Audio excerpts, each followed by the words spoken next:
She's a radical war hawk.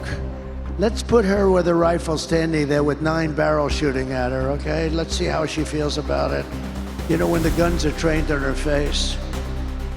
You know, they're all war hawks when they're sitting in Washington in a nice building saying, oh, gee, let's send 10,000 troops right into the mouth of the enemy.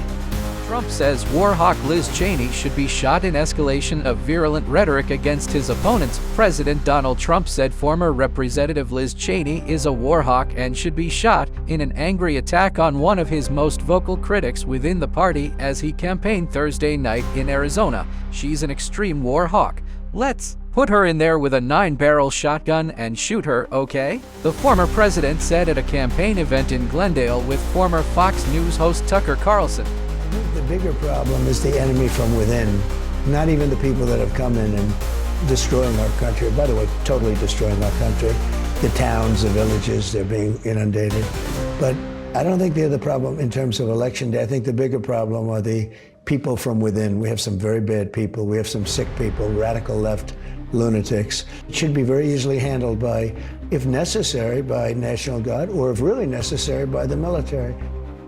Let's see how she feels about it. You know, when there's a gun pointed at her. Trump also hurled insults at Cheney, who was previously the third-ranking Republican in the House of Representatives, calling her very stupid, a stupid person, and a moron. Trump's suggestion that Cheney should face firing represents an escalation of the violent language he has used to target his political opponents. It comes days before an election in which the former president, who never accepted his 2020 loss, has already undermined public confidence. In recent weeks, he has also suggested launching a military campaign against political opponents he has described as the enemy within. Cheney is perhaps the most outspoken Republican critic of Trump's efforts to overturn the 2020 election and of his role in the riot at the U.S. Capitol by his supporters on January 6, 2021.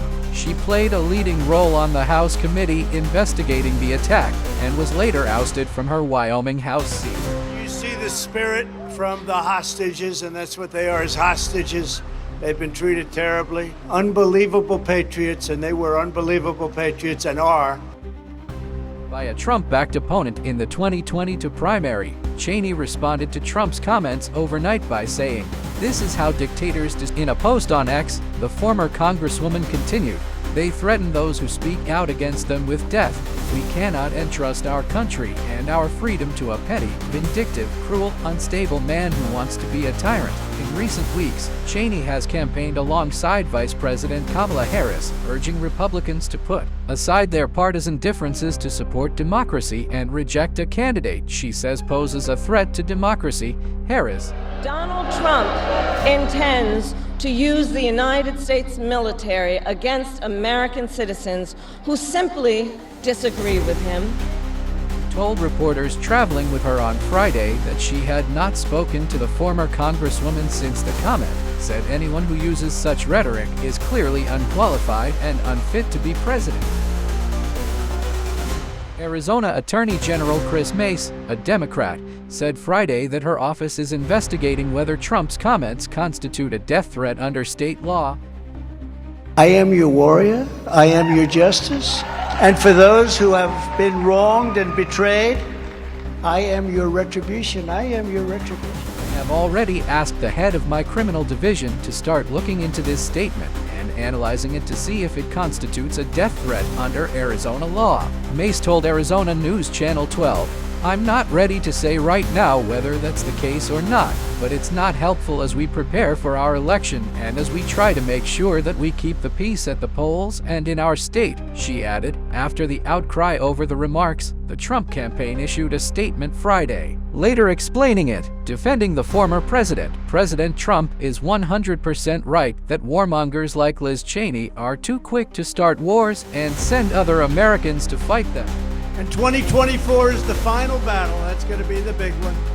Rather than fight the wars themselves, said Carolyn Levitt, a Trump campaign spokeswoman, This is a continuation of the recent false media outrage days before the election in a blatant attempt to interfere on behalf of Kamala Harris. Dick Cheney's endorsement of Harris surprised Trump. Trump told Carlson on Thursday that he was surprised that former Vice President Dick Cheney also endorsed Harris because he pardoned Cheney's former chief of staff, Scooter Libby, who was convicted of perjury in 2007. "I don't blame him for sticking up for his daughter, but his daughter is a very stupid individual, very stupid," Trump said. Trump called Cheney a stupid person and alleged that when the Wyoming Republican was the House Republican leader, she always wanted to go to war with people. "You know, they're all war hawks when they sit in Washington in a beautiful building and they say, 'Let's send 10,000 troops right into the mouth of the enemy,'" he said.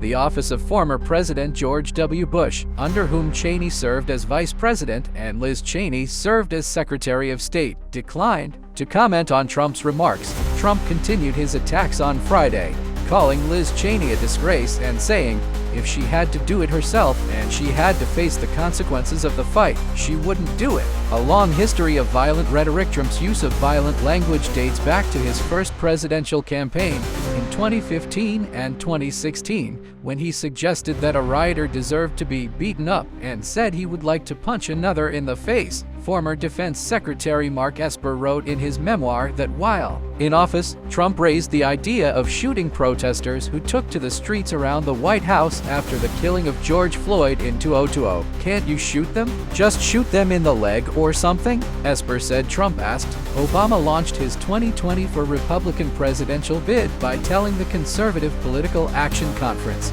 "I am your revenge." Days later, he told a rally in Waco, Texas, that the 2024 election would be the ultimate battle. Throughout his campaign, Trump has described those convicted of their actions during the Capitol riot as hostages. Harris has pointed to Trump's actions and rhetoric, including in a speech this week from the Ellipse in Washington, the same location where Trump delivered his January 6, 2021 speech, as she tries to appeal to independents and moderate Republicans. Donald Trump intends to use the United States military against American citizens who simply disagree with him, people he calls the enemy within.